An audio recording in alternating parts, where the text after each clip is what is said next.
Hey friends, so today we just finished 11 weeks of a 12-week program called the Guide Certification Program inside of our community at Xchange. And this program is specifically for change agents, facilitators, teachers, leaders, anyone who convenes groups and has a passion and an intention to unlock the wisdom from that group. What we do at Xchange is we essentially, inside of this program, we show them how to, I'm going to bring my screen up here for a minute. We walk them through and teach them different choreographies and question design, art of question design, as you see up here, to help them, again, facilitate with intention and how they bring people together.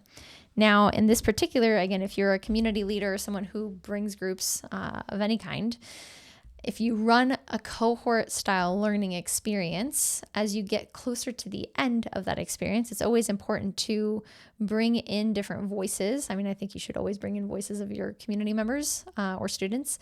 But in this particular case, again, 11 of 12 weeks, this was our last experiential session. And so my intention and the opportunity I had was to close the experience for this group.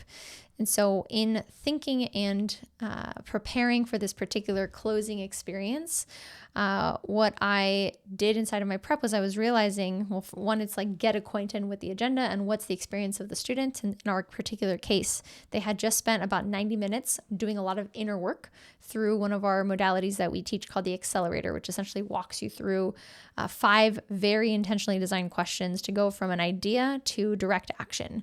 And in closing, what I wanted to help do for the whole collective was to move them from that individual to from the individual experience to more of the collective experience, to also move them from the self-processing to regulating and creating cohesion as a group. So in some of my videos, I'm going to talk about this idea that a community is like a nervous system where we are actively either incoherent or coherent as a group. And inside of that, what I did was I brought into play this idea, this concept called the field effect.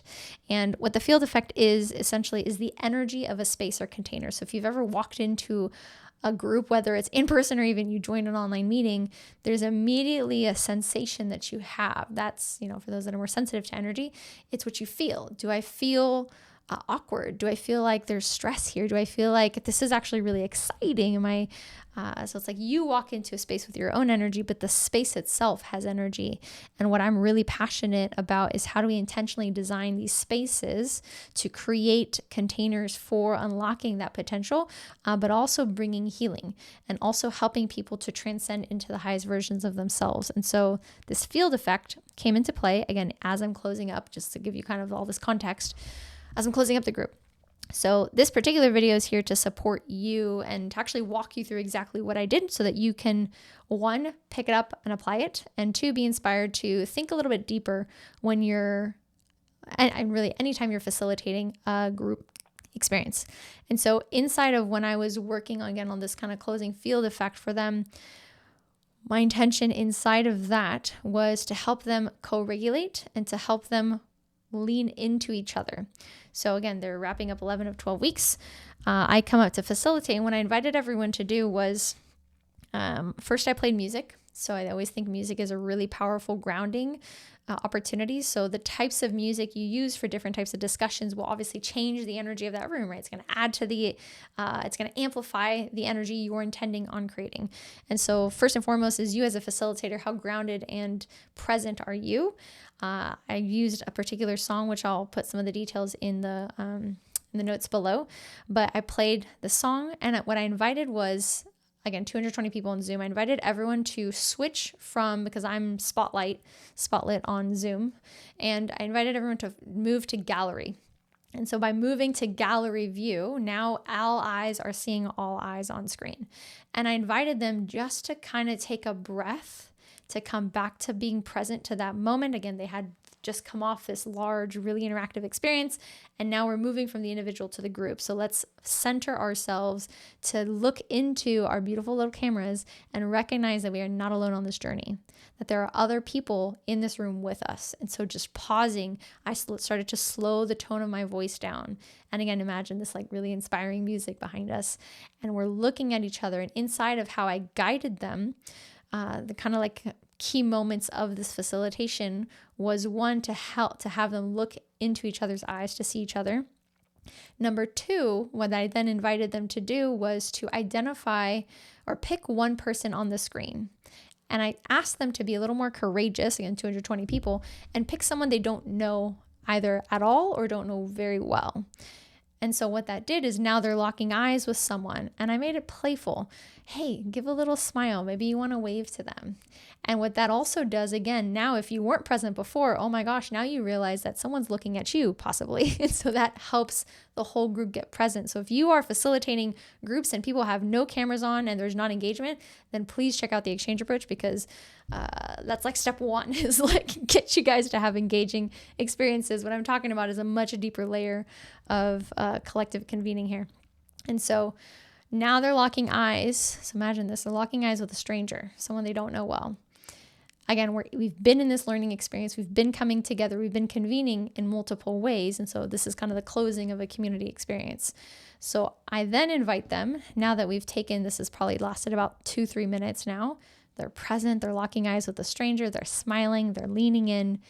I'm reminding them, I'm giving them verbal prompts. You're not alone in this journey. There are other people, whether they join this as a newbie, whether they are seasoned facilitators. I'm giving them these verbal cues. I then invite them to grab something to write with, something to write on. Again, my music's still playing. And I invite them to write down a message of inspiration or hope for this person. And inside of that prompting, how I'm enrolling them, it's another thing we teach at Exchange, is the power of enrollment. How are you speaking not only to the head, but to the heart? And I'm inviting them to write this message of hope to support this person, because we don't know what challenges or struggles or disadvantages anyone has when they're coming through these type of learning experiences. And so what kind of inspiring message do they want to share with this quote unquote stranger that's in front of them?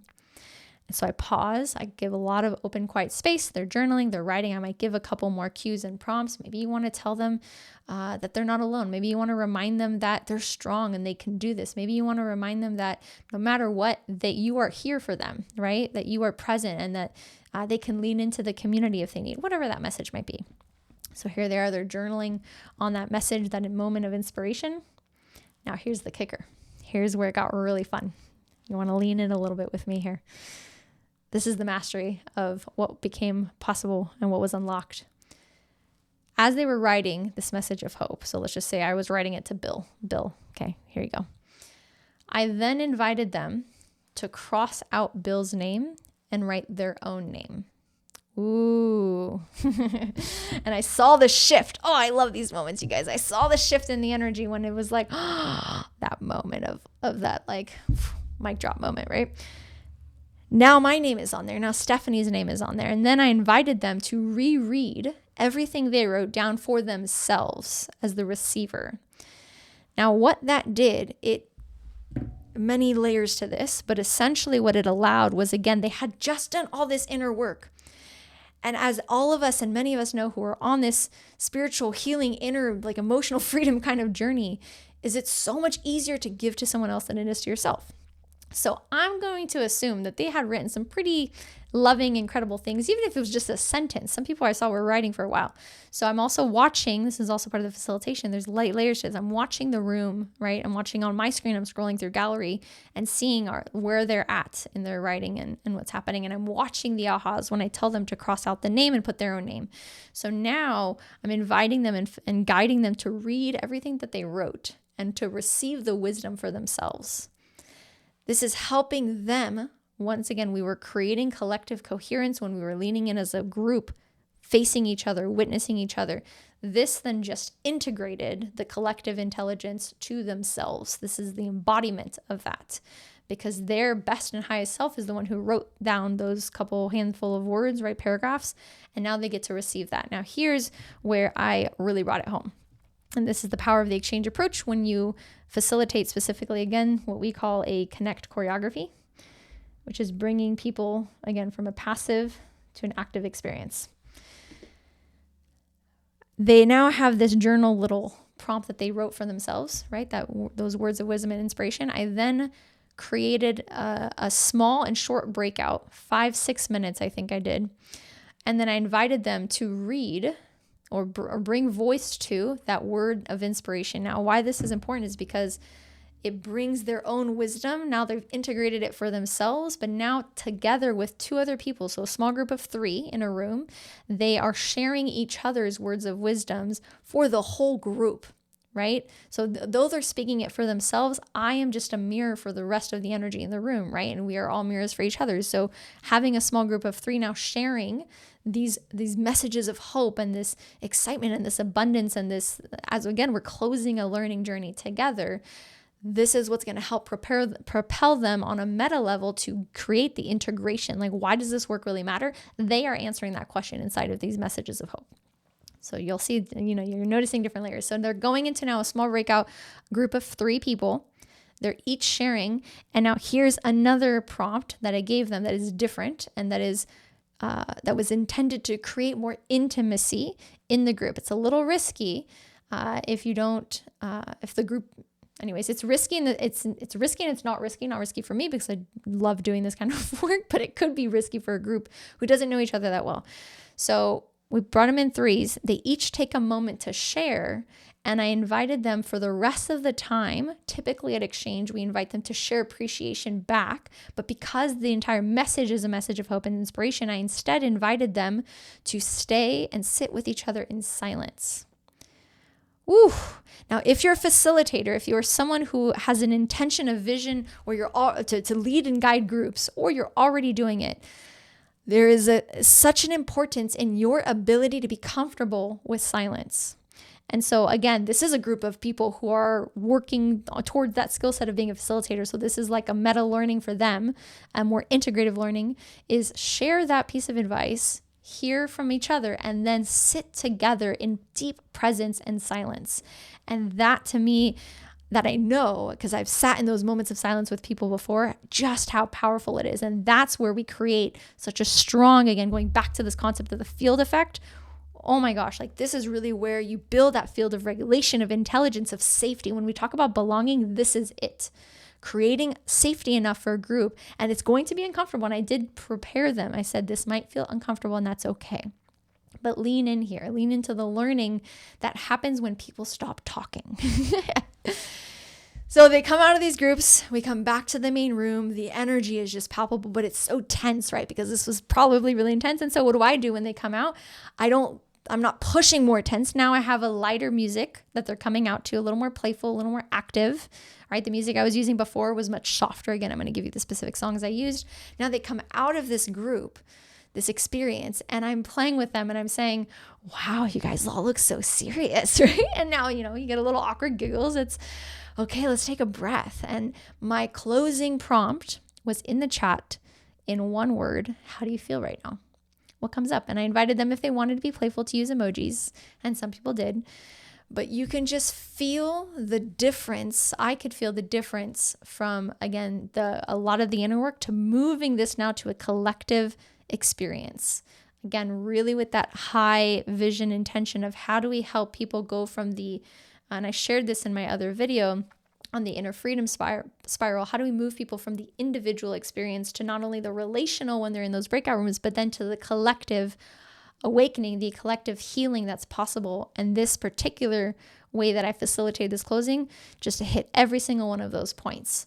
And so I hope that this was supportive to you and helpful. If you have any questions about it, or you want to go deeper with me, put some comments below. I'm always very active in responding, and I appreciate just hearing what does resonate for you.